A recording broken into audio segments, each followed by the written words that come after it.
So this week has been a doozy. I was moving all week, packing from, I don't know, a week ago yesterday, and then actually moving everything on Wednesday, and then going back to the old place and cleaning it up on Thursday, and then getting to the new place and starting the major unpacking on Friday. I'm exhausted. Or at least I was up until this morning, because I slept for the first time on my brand new bed. Not bad. And for that, I am extremely appreciative. Let's talk about gratitude today.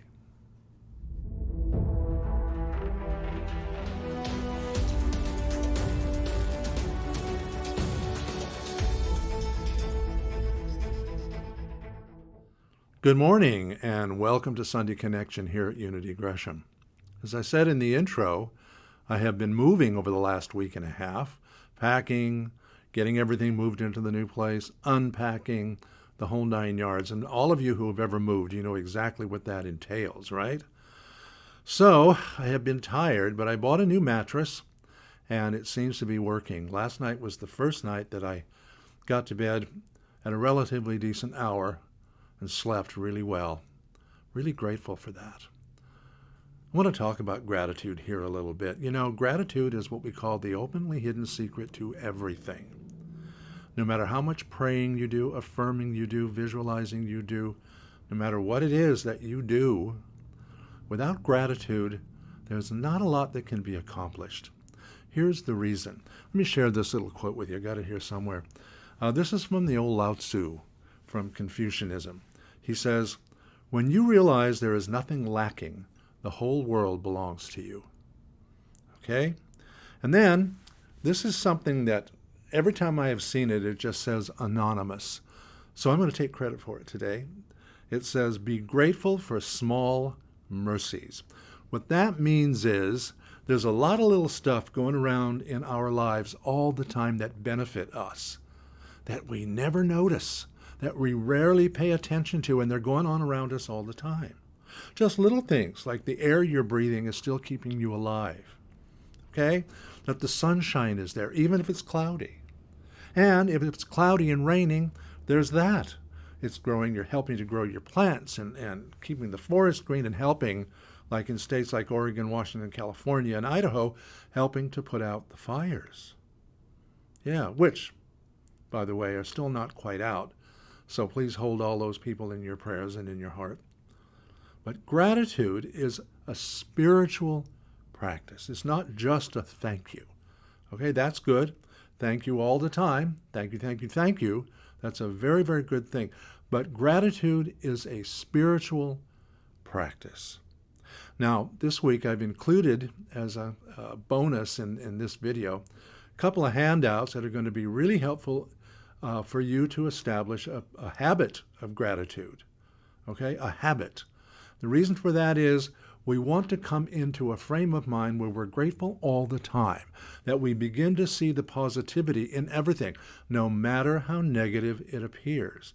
And you know, we are brain geared to look for the negative. It's part of our survival mechanism.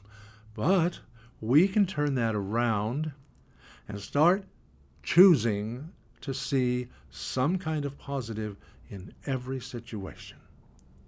And you don't always have to say, thank you for all this pain. That's not what we're talking about. But look for the small positive in everything and be grateful for that. Begin simply, because this spiritual process, this spiritual practice takes work, takes discipline. Because like I said, it's not just about saying thank you in a kind of a courteous, socially acceptable way. No, this is a whole different ball game. This is a spiritual discipline. It's simple to create, but it's not easy because we have a lot of bad habits within ourselves, emotionally, physically, spiritually, all of it, that have a tendency to want to block out anything else we're trying to set up. You have habits that are always vying for dominance in your life. And when you try to bring in a new habit, those habits will often rear up and say, wait a minute, we're the ones that run your life. So you have to take the bull by the horns, so to speak, And begin this practice first and foremost with a commitment to do so. If you don't commit to a gratitude habit, then you're never going to develop it. If you don't commit to this discipline, then you're not going to take the time and the effort to create it. Commit to the practice of gratitude, not only on a daily basis, but a moment-by-moment basis. Not easy, not easy. So let me give you a couple of ways to get started so that you can then develop it on your own. And I have a couple of special handouts for you this week that are going to take it even further than what we're talking about here today. So commit is the first thing. Make the decision that you would like your life to reflect gratitude all the time. And then simply take a piece of paper. This is how you begin. Take a piece of paper. I would prefer that you write it down with pen and paper rather than the computer, but you can do it any way you want to. And just at the top of a page, write, I am grateful for. Okay? I am grateful for. Now put that aside for a while. Don't try to come up with all kinds of things at the moment. Just put it aside for a while and just kind of let that ruminate in your mind, in your brain. What am I grateful for, really? Allow me to see, and this is you're talking to your inner spirit now, allow me to see all the stuff that I have maybe taken for granted that I could add to this little list. And once you have given yourself some time to contemplate exactly in your life what you have right now to be grateful for, then you begin to write it down. And once you start writing it down, you want to make this a daily practice. Sometimes it helps to choose a particular time of the day. That helps you become even more disciplined in the process. Okay? So every day you want to write something down. It doesn't matter, just something simple. So you get into the habit of keeping this list growing. Growing, until it becomes a habit. Because this is what you need to do, is turn this into a habit. And I'm going to tell you in a second why, because there are some extremely magnificent benefits to all of this.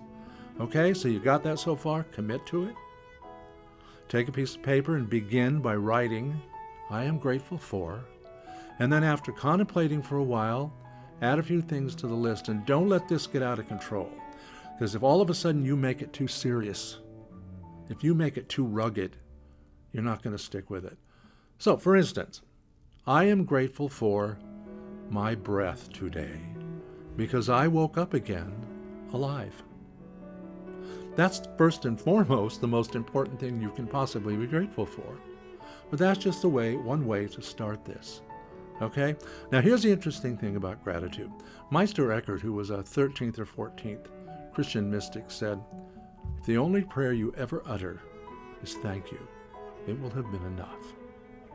Because what you're saying when you are practicing gratitude is, I am abundant. I am whole.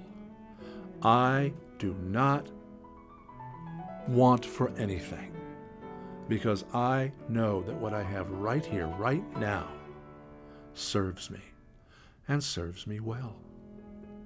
And you know, the more we take on that attitude, the more we take on that disciplined approach to living, the more the universe says yes.